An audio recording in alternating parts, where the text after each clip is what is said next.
You're about to see a snippet from one of the online webinars that I would have delivered in the past. If you're interested in those webinars, then you can find the link to my website in the comments below.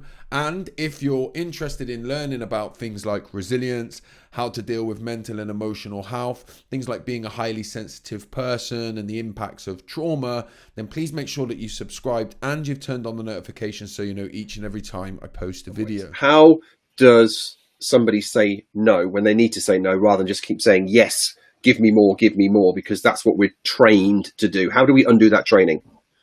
Well, the first thing to realize is that if you've been doing it all of your life and not saying no when you need to say no, don't expect to change that tomorrow, right? And then have the ability to say no to everyone every time, right?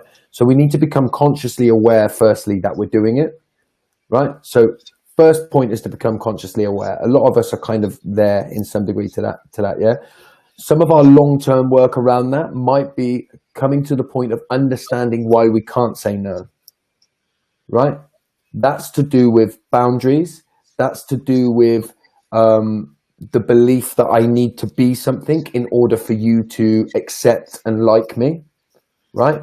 So where is that coming from, right? So always start at the place of not how do we fix it, but why is this happening? So learn why you can't say no. That will give you some of the answers for your next step.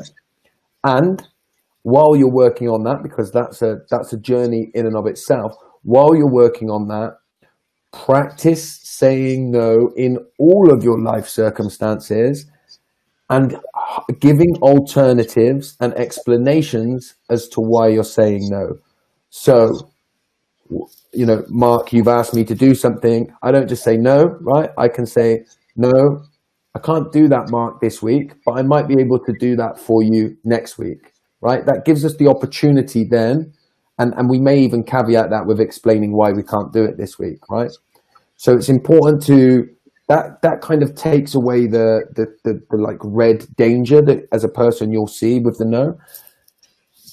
And then on top of that, there's a separate part of the practice there, and that is finding the ability to just say no to some people in easier situations. So away from your work life, right?